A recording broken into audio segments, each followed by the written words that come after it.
Vejam, não sei se dão conta a quantidade de aspectos que nós analisamos que dá para formar uma concepção sobre as coisas da igreja e do mundo, o confronto das coisas católicas com as coisas pagãs de nossos dias, tudo que é uma coisa, é um conhecimento muito amplo, muito cheio de aspectos. Bem, de hoje, que é de dezembro de 1958, do catolicismo de dezembro de 1958, Dr. Plínio aborda o seguinte tema: pobreza e Fausto. Ele vai considerar os dois extremos. Então, extremos harmônicos no firmamento da Igreja. Quer dizer, a Santa Igreja Católica Apostólica Romana, ela tem aspectos de pobreza e aspectos de Fausto. Mas esses extremos, eles não se aniquilam, eles são harmônicos. Veja só, evidentemente isso é de Dr. Plínio. Veja bem, eu explico para você o seguinte: o caráter profético dele, o carisma profético dele, dá a ele uma compreensão profunda da realidade que a imensa maioria das pessoas não tem. E por isso que ele sabe dizer tanta coisa sobre aspectos da realidade que outras pessoas não saberiam dizer, né? Então vamos ver. Vejam só, um aspecto da Santa Igreja. Numa cela cheia de penumbra, ante um crucifixo que relembra a morte mais dolorosa que jamais houve, um monge cartucho folheia um devocionário. Revestido de um simples e pobre burel é o vestimento do cartucho, como também do franciscano e tudo. Folheou um devocionário revestido de um simples borel simples e pobre borel, com uma longa barba. Esse religioso aparece. Veja só o que ele vai dizer desse religioso: a personificação de todos os elementos que impregnam o ambiente que o rodeia. Então, ele tem em si todas as características desse ambiente. Ele é um cartucho, os cartuchos foram fundados por São Bruno, eles vivem cada um numa cela, não conversam com ninguém a vida inteira, não comem carne a vida inteira, só comem peixe e verduras, não sei se ovos, e ali eles ficam fechados, eles leem, eles rezam, eles celebram missa porque são sacerdotes e tudo, mas é uma coisa incrível, eles levam uma vida tão santa, e levavam, mas ainda tem alguns hoje, eu creio que tem, que eu estive lá em Burgos e lá tem uma cartucha que tinha na época uns 20 ou mais monges que seguiam a mesmíssima regra de São Bruno. Bom, e faz parte da regra deles. Como eles levam uma vida tão santa, eles não têm como pegar e dizer o seguinte: se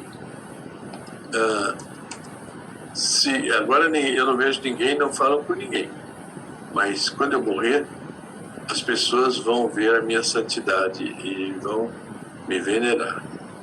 Por isso, fez parte da regra, para eles não terem essa vã apetência de serem venerados e tidos como santos pelos outros. Na regra deles ficou colocado a proibição deles serem canonizados. Uma coisa impressionante, de maneira que o desinteresse deles tem que ser total.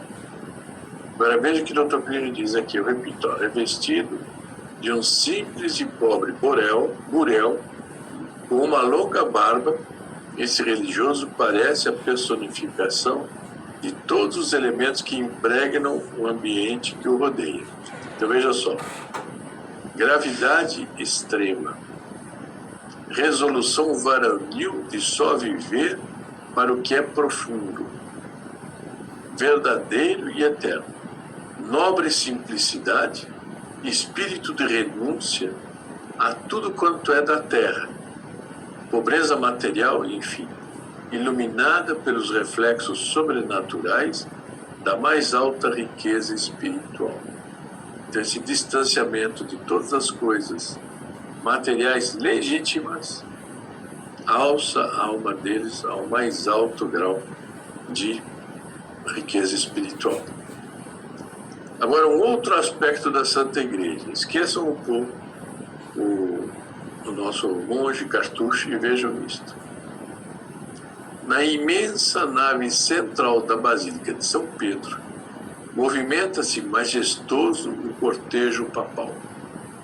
Na fotografia, percebe-se apenas uma parte dele, isto é, alguns cardeais e os dignitários eclesiásticos e leigos que precedem imediatamente a sédia gestatória, que é aquele trono que é levado nos ombros por nobres, era levado por nobres romanos para glorificar o Papa.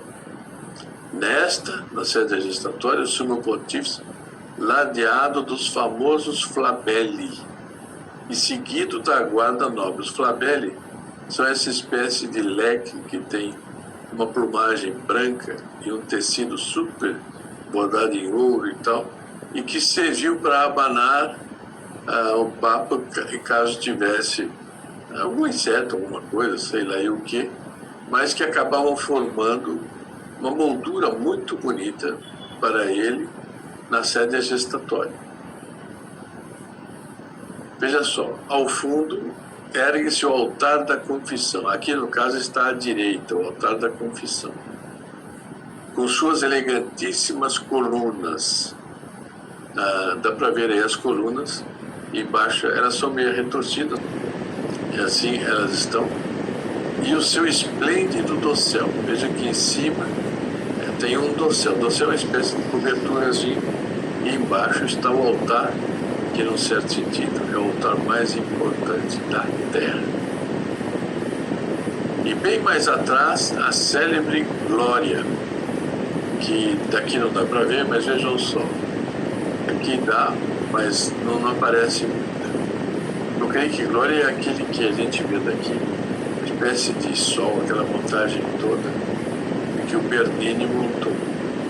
As altas paredes recobertas de mármores admiráveis e adornadas de relevos, os arcos a um tempo leves e imensos, as luzes que resplandecem como se fossem estrelas ou fulgidíssimos brilhantes. Tudo, enfim, se reveste de uma grandeza, de uma riqueza, que é bem o suprassumo do que a Terra pode apresentar de mais belo. Veja o oposto com a pobreza daquele monge. É a maior pompa de que o homem seja capaz, realçada pela magnificência da arte e pelo esplendor dos recursos naturais da pedra.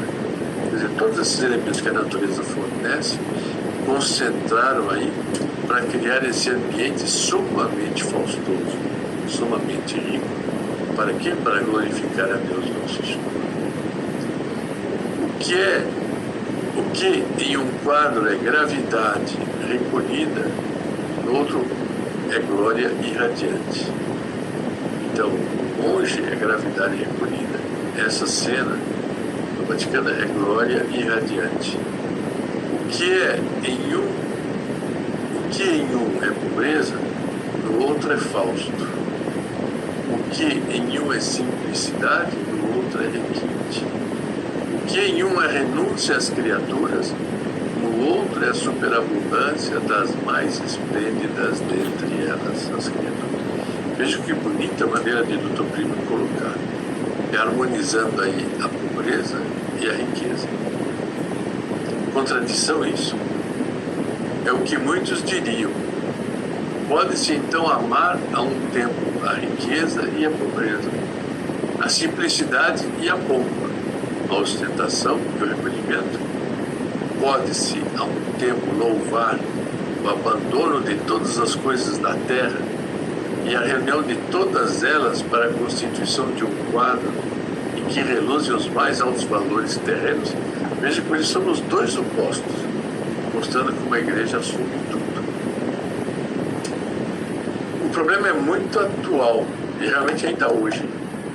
No momento em que a sua santidade, o Papa João XXIII, que nós sabemos bem quem era, se mostra tão edificantemente zeloso das esplêndidas tradições vaticanas, com um manifesto desconcerto de elementos que têm uma mentalidade a Neurim Bevan, que é esse aí que aparece.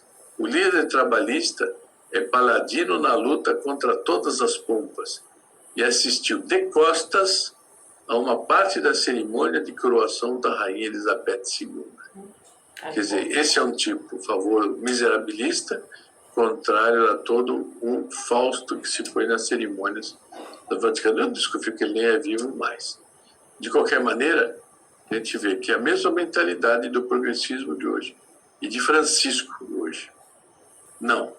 E entre uma e outra ordem de valores não existe contradição, senão na mente dos igualitários, servos da revolução. Pelo contrário, a Igreja se mostra santa precisamente porque, com igual perfeição, com a mesma sobrenatural genialidade, sabe organizar e estimular a prática das virtudes que esplendem na vida obscura do monge e das que refugem no cerimonial sublime do papado.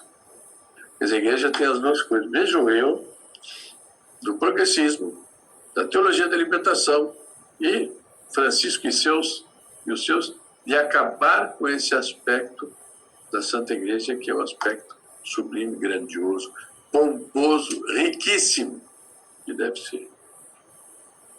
Mais ainda, uma coisa se equilibra com a outra.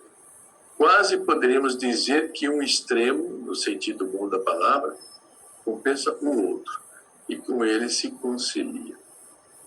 Vejam só como é bonito. Aí tem as duas fotos, e dá para compreender os dois extremos.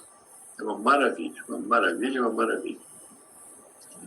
O fundo doutrinário, preste atenção, no qual estes dois santos extremos se encontram e se harmonizam, é muito claro. E aqui ele vai dar uma coisa, tem que ser um profeta para dizer dessa maneira. Vejam bem, Deus Nosso Senhor deu-nos as criaturas a fim de que estas nos sirvam para chegarmos até Ele. Então, se existe a riqueza, se existe ouro, se existe o diamante, se existem as outras pedras preciosas, se existe a seda, se existe tudo que existe de qualidade, é para nós chegarmos até Ele, facilitar a nossa chegada até Ele, porque Ele é a perfeição de tudo. Bom, assim cumpre que a cultura e a arte, inspiradas pela fé, ponham em evidência todas as belezas da criação irracional e os esplendores de talento e virtude da alma humana. É o que se chama de cultura e civilização cristã. Registrem bem isso para poder dizer para os objetantes. Com isto, os homens se formam na verdade e na beleza, no amor da sublimidade, da hierarquia e da ordem, que no universo espelham a perfeição daquele que fez o universo. E assim as criaturas servem, de fato, para a nossa salvação e a glória divina. Então, veja bem, tudo que Deus criou, as criaturas, todas, servem para a nossa salvação e a glória divina. Mas, de outro lado, elas são contingentes, passageiras. Só Deus é absoluto e eterno. Cumpre lembrá-lo. E por isto é bom afastar-se dos seres criados para, no desprezo de todos eles, pensar só no Senhor. É o papel do monge. Então, a igreja mantinha os dois, porque os monges, naquela renúncia de tudo, eles mantinham no equilíbrio os que estavam em contato com tudo e admiravam tudo. É extraordinário.